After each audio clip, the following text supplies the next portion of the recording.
good morning, good afternoon, good evening, wherever you are joining us from. I'm so excited to be here today with Elaine. I'm Annette Richmond. This is Content Marketing School. And I hope you all enjoyed that opening music. We were kind of dancing a little bit to it backstage. So, Elaine, I actually found you on Innovation Women, which is a speakers group that we're both members of. And I was in there looking for guests, and I saw your reel in there and I was like, oh my gosh, I just have to have her come on my show. And luckily we chatted and you said yes. And so for anyone who doesn't know you, please tell us a little bit about who you are and what you do. Well, thank you, Annette. Thank you for the question and thank you for having me. I love your energy. I think you're so fun. So I am a video coach. I specialize in short form video for social media. And I work with mostly female entrepreneurs to help them feel confident and have fun with video. Because if you're having fun, your audience is more likely to have fun. And I know we're going to talk about that a lot.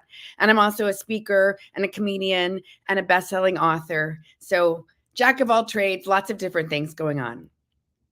Yeah, I love that. And that's kind of what I wanted to jump off with, the idea of having fun. And I know with so many people, based on my personal experience, me personally, and with the people that I work with, that just one of the biggest problems people have is they take themselves too seriously and they're just not having any fun. And I know for me, although I do video all the time, I don't like to see my face. Even Right. worse, I hate to hear my voice. I Right. We feel all like have I sound our, like a chipmunk. But after a while, once you get over it, and I did a little coaching, with worked with a coach myself, it just changes everything when you start having fun. So, can you talk a little bit about how the idea of people taking themselves so seriously and kind of how people can shake things up? Absolutely, absolutely. And I believe that we teach what we seek to master at a whole other level. And I'll just, when I first moved to New York City, I was so intense. I was newly sober, and people were like, "You need to calm down." When New Yorkers tell you you're too intense, it's not a good look, right? And so people kept saying, "You need to take improv. You need to take improv." And that's how I fell into improv and then stand up. And what I try to, first, can you have some compassion for yourself? It's one thing to speak in your regular life. It's a whole other thing to speak and to see yourself on camera. And it has taken me a long time to get used to it. And I still have days where I'm like, oh, I'm super critical. I don't know if I'm going to, sometimes it takes me a while to watch a video of me speaking because I can still be self-critical. So you're not alone. And here's the thing. Think about when you were learning to drive a car, right? When we first had to drive, we had to really think about, okay, park. I got to put on my turn signal. Oh, parallel parking. We are consciously incompetent. And then we drive and we drive and we drive. And now we drive and we're like mascaraing and listening to podcasts and all the things. Like, I don't even remember how I got to my job or whatever. We're unconsciously competent. And so that's one reason I'm like, how you get better at video? You keep doing it. And of course, anything is going to shorten your learning curve, like having a coach. Having a coach and a mentor is awesome. And if you don't have the budget for that, then get a video buddy and say, hey, I'm committed. I want to get over myself so that I can make my mark on the world, share my gift, and have the impact I know I'm meant to make. Mhm. If you're waiting to be perfect, it's never going to happen. If you're waiting to feel confident, it's not going to happen. You get to lean into it and you get better by doing it and doing it. And after a while, there's that serenity prayer. God, grant me the serenity to accept the things I cannot change, the courage to change the things I can, and the wisdom to know the difference. If you, you can raise your camera up, you can get good lighting. You want to wear some jewel tones. Almost everybody looks good in jewel tones. You don't want to be backlit. I'm in a hotel because I'm traveling, but there's certain things that can help you feel like you look your best. And then at the end of the day, come from your why. And can you have some fun with it? Even if you're teaching tough things, if you can learn to laugh at yourself, your audience will still think that you're credible and you're going to be more approachable and relatable.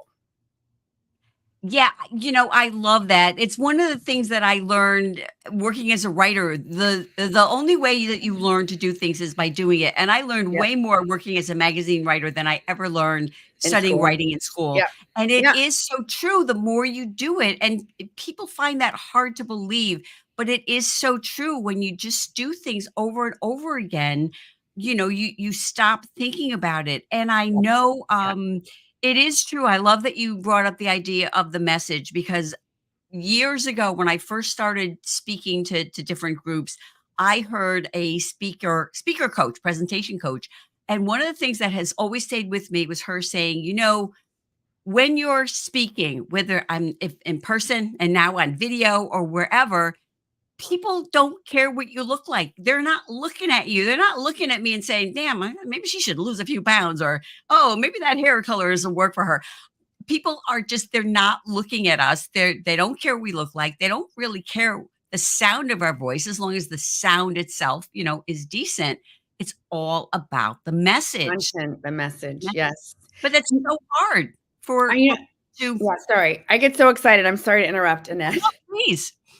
Well, I was just going to say, I want everyone listening or watching the recording, think about somebody you love as a speaker. Brene Brown, Martin Luther King. Like when somebody is speaking passionately about what their message is, we're going to help heal the world. We're going to bring peace. We're going to end racism. Whatever it is, we are swept up in their energy and their passion. Everybody looks sexy. When you are speaking from your passion, people are gorgeous. We're not going, wow, she really, look at those wrinkles around her lips. Like, and if people are doing that, then they're not your people, right? Yeah. So, Yeah. and I've had people make fun of me. I talk fast, I get excited. I've got wrinkles. I'm 55, and so, and I had people make fun of my throat once. I'm like, okay, they're not my people. Did it hurt my feelings for a minute? Yes, but my commitment is so much bigger. And if you don't like my neck, that's okay. Sorry. I'm not going to pay 10 grand for a neck lift or whatever. No, I appreciate you saying that, and it is so true. I know for years for me it was like, well, I need to lose that 10 pounds or Oh, there's something, always and that damn 10 pounds. there's Yeah. always that, and then the wrinkles. I'm a big fan of filters on video because Oh, yeah. we all who use filters look younger. But I also like the idea of you talking about being comfortable. Now, I've talked to image coaches, and I wear sort of the same outfit in all of my lives, and I do it for a few reasons. First, it makes it evergreen. People don't Yep. know, did I record it last week or last year? But also because it's comfortable for me. I don't have to think about it. I know when I go on, I have my LinkedIn Live, I go on and I take one of my black tops and I put Yep. it on.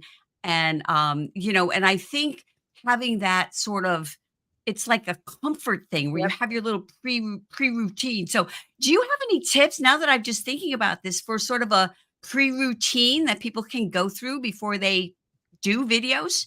Absolutely. And I do have a free video, free warm-ups on my YouTube channel, Captivate the Crowd. And I'm a big fan because to me, we want to be expanded, right? And so a lot of times, we're in our heads thinking about what's my speech or what am I going to say, and a lot of times when I'm nervous, when there's pressure, my inner critic dials up. Oh, you look old today. What are you doing? Oh God, your face looks so fat. What did you eat last night? Right. And so one of the things that helps me is I do very simple things like the bubble. Not the most attractive thing, but it's a great way to get you on your oxygen. And I literally will do the bubble when I'm getting dressed, putting makeup on. There's another great breathing exercise when you're exhaling through your teeth on an S. So you're going to breathe in through your nose.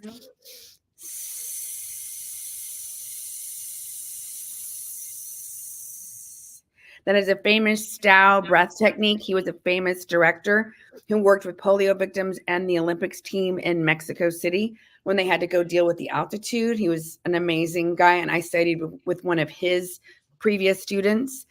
So those things ground me. I do tongue twisters too, like toy boat, and red leather, yellow leather. And the whole concept is that if you do a warm up, it can take 2 minutes. By the time you get to your interview, you're like ready to go.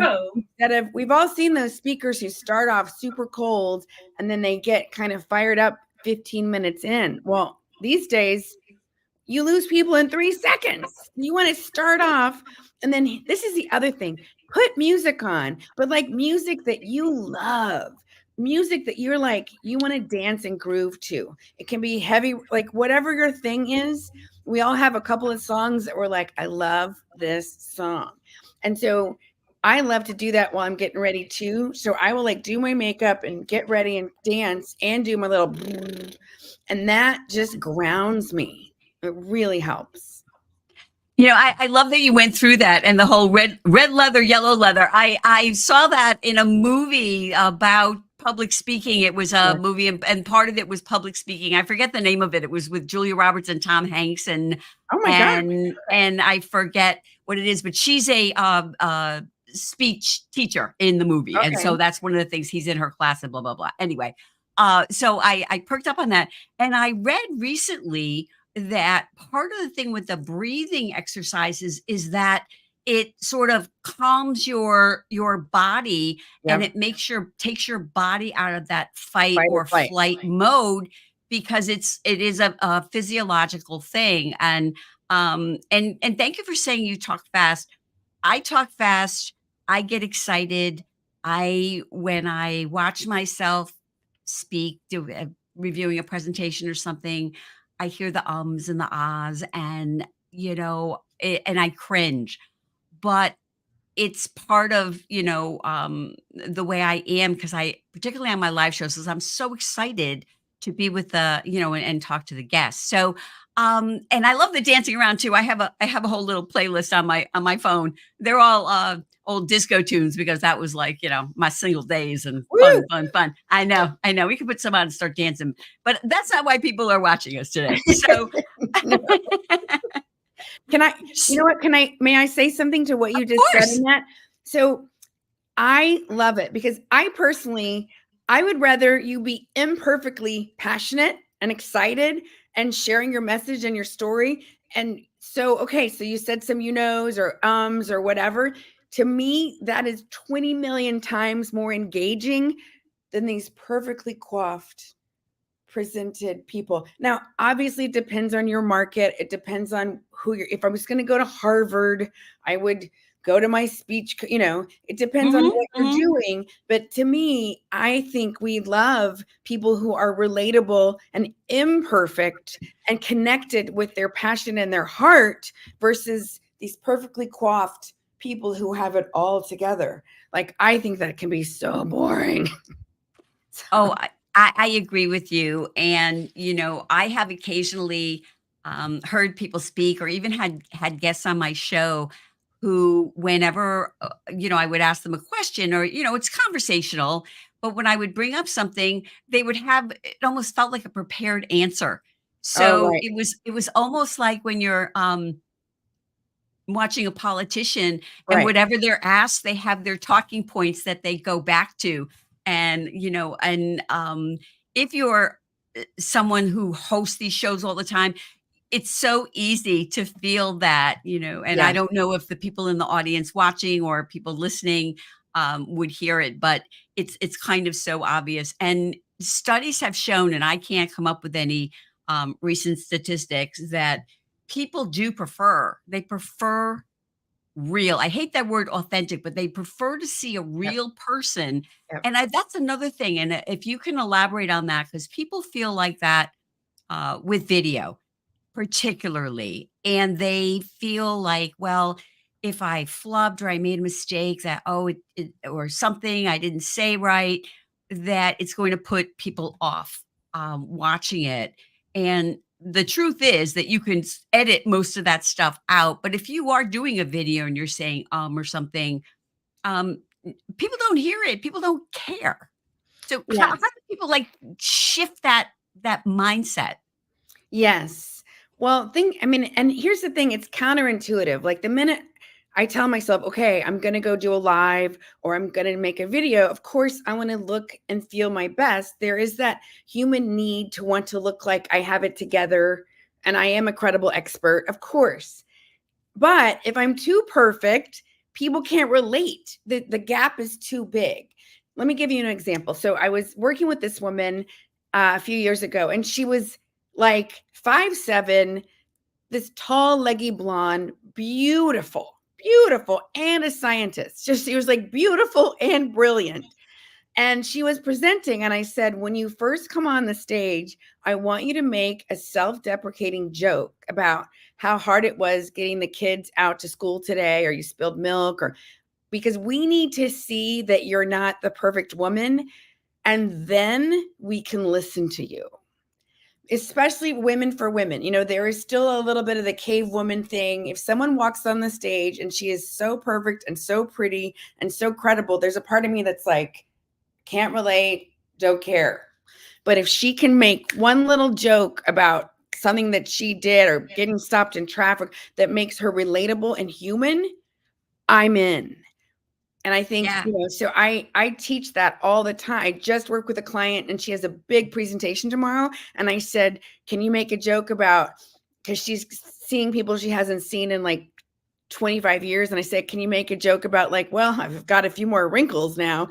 And she was like, yes. And it's like one little thing like that can just help take the walls down. And then people are like, tell me more. It's so subtle, but No, I love that. And if you can expand on that, because I know one of the things, that you were a comedian as well as, and so that whole idea, and I've had more than one person tell me that, oh, I should take improv classes. And, I check into that periodically, but what can you give us maybe 3 tips for people who would be watching this or listening to this on how to sort of incorporate that humor? I know one thing that I learned in the last 6 months is when you do a presentation, whether it's live or virtual, to not start it out saying, "Hi, I'm Annette Richmond. I'm so happy to be here." So right. I start and I talk about something else and then introduce myself and go into my presentation. But Yes. that's not funny. So Right. if you can give us some humor tips, I think that people would love that. Okay. So I love hooking questions. I teach and preach them all the time. To me, they can be a great way to start off and add some humor. So for example, let's say I'm a parent coach. How many of you want to be a better parent and be effective? Or how many people feel like you're a good parent, you know how to parent your kids? Half of the room. Okay. How many of you feel like you're the worst parent ever and you're about to lose it? Like that's to me is a way to address the frustrations of being Mhm. a parent. And if nobody participates, you can say, how many people have had a parent or have heard the word parent before? So there's ways you can kind of tell the audience, we're going to have some fun. Mhm. So, and I'm going to be demanding, like raise your hand. Like this is not just me talking at you. So Mhm. that's one way to add, how many feel like you love being a speaker and it's the best thing since sliced bread? Okay. How many of you realize it's way harder than you realized? And oh my gosh, it's competitive. And okay, good. I'm in the right place. So that's one way, hooking questions. Another way is, if you can make a self-deprecating joke about yourself of like, woo, I just flew in and boy, it was rough. Or, something people think travel is glamorous. Well, you should see my hotel room at this Holiday Inn where the ice machine is broken, the coffee machine is broken, and the phone is broken. Not so glamorous today, or something where you're just like stating something, you can make fun of the room. You can make fun of, being human, being awkward. Like there's some safe topics like airplane food or lack thereof, travel, construction, getting older. Like wherever you are, we're all getting older every moment, right? Mhm. Um, Mhm. the challenges, right? Just the challenges of like, yay, we have this amazing information coming at us 24/7. Holy shit, we have all this information coming at us 20. How our brains were not designed for this. No wonder people are on Prozac, right? sometimes just stating an obvious thing can Mhm, add some mhm. humor. Another way, if I may, really quick, this is Yes. called rule of three and misdirection. And, practice with your friends first, but rule of three is like you're taking somebody down this path, and then at the last minute, you do a quick switcheroo. Let me give you an Okay. example. I say, oh my God, New York City in the summer, the sun on my face, the wind on my back, the smell of pee everywhere.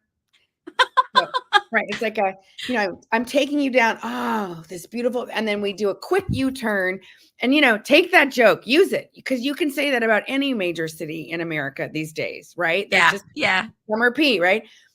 And so it's not, and, obviously if it's a super uptight corporate event, maybe you wouldn't want to use that joke because some people might be, I mean, if you're offended by pee, God help us. But, so that's a great example of misdirection. Also, if you just want to start thinking, what is humor? Or, we were talking about how can you change your energy state, right? Like, we all have those days where like, oh my God, the clients are late, or this didn't happen, or my team did this, or all the links are broken. Some days I will go on YouTube and I will put on, Craig Shoemaker is one of my favorite comedians, and he's a new friend. He's brilliant. Maria Bamford, Kevin Hart, 5 minutes. Wanda Sykes, 5 minutes of comedy I can love completely. her. Oh Oh my my God, I love God, her. I love her so much. I want to meet her and hang out with her and her wife. They're just so cool. So, 5 minutes of watching comedy can completely shift your energy, your state of being, and you can start training your brain to listen for the funny. Comedy is a muscle. Not everybody is going to be brilliant like Richard Pryor or um, oh my God, I'm going blank, Phyllis Diller, but everybody can learn to be funnier. And a lot of it is just a little bit of practice. So the first thing is start listening to humor, start listening to your favorite comedians. And if comedy is not your thing, go watch America's Funniest Videos. I don't know why, but that show cracks me up.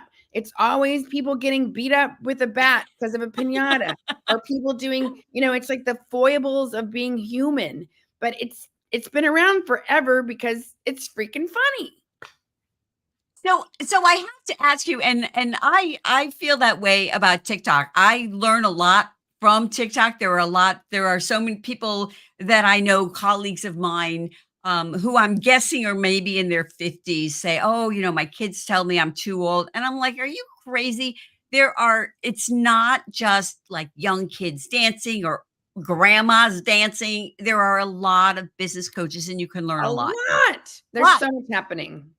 it's also the humor, and, I have dogs, and there are so many people that are incredibly creative with the humor that they do with their dogs on TikTok, which Yeah. always sort of, gets me going and makes me happy. But, um, one of the things I was gonna ask you, and it slipped my mind, it'll come back to me as Okay, I'll I'm come back. chatting, it was the idea of, no, I don't know. Anyway, I will come back to that.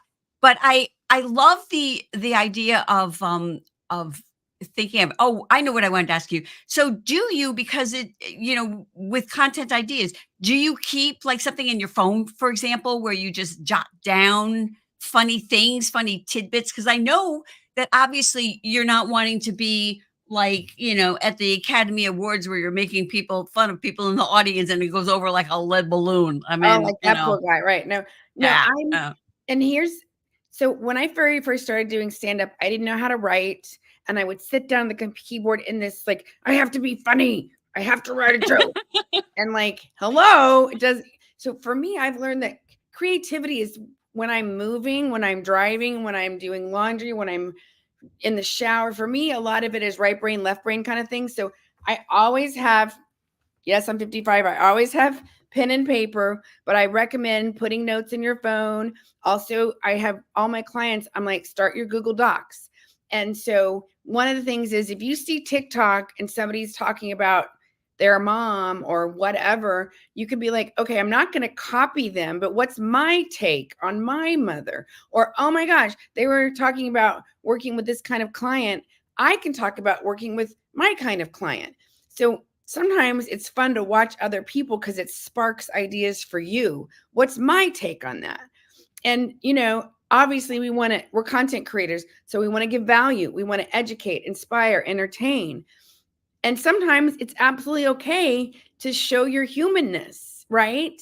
Now, you don't want to be Mhm, silly. You mhm. don't want to be super silly all the time, but I love to see my mentors sharing things. There was a TikTok about like people with glasses going, I can't find my glasses. Have you seen my glasses? I can't find my glasses. I found my glasses. Wanda Sykes has a whole bit where she's like, I can't find my phone. She's like on the phone with her friend and she's like, I cannot find my phone. And she like digs through her purse. It's hilarious because we have all done it, right? And so we Oh, relate. that is me with my phone. It used to be me with my glasses before I Right, started wearing the trifocals, the perspectives where they're right, progressives, where you can, right. they're all in one. But I used to always be looking for it, and for me, it's my phone. It's always like, oh, where's my phone? Where's my phone? And sometimes I'll get my poor husband and just walk around and say, oh, where's my phone? Here, let me help. Like it's the gold of the earth, that phone. And so, it's so crazy because that is so universal. So I just want to share your LinkedIn profile because we're getting close to the end now. And so, Oh, thank obviously, you. is this someplace? How do people best find you, best connect with you, Yes, if they want to learn more?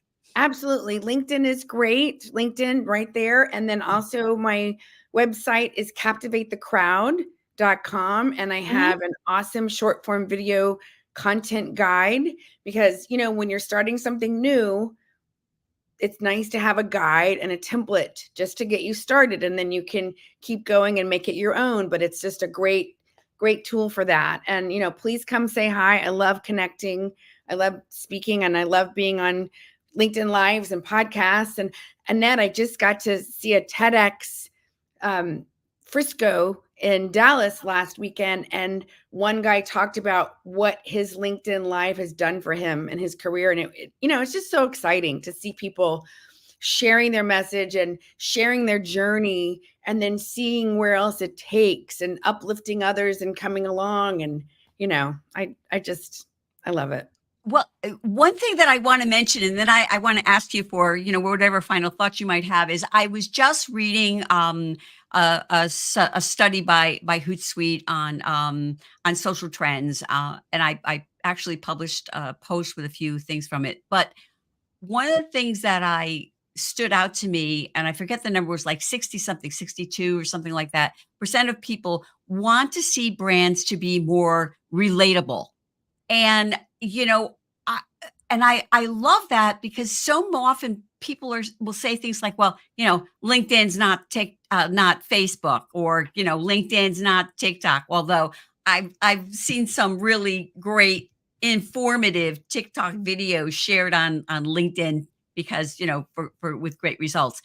But what do you say to that? And then if we've talked about a lot, if you can just share whatever you'd like to share kind of at the end that I didn't ask you and we haven't talked about.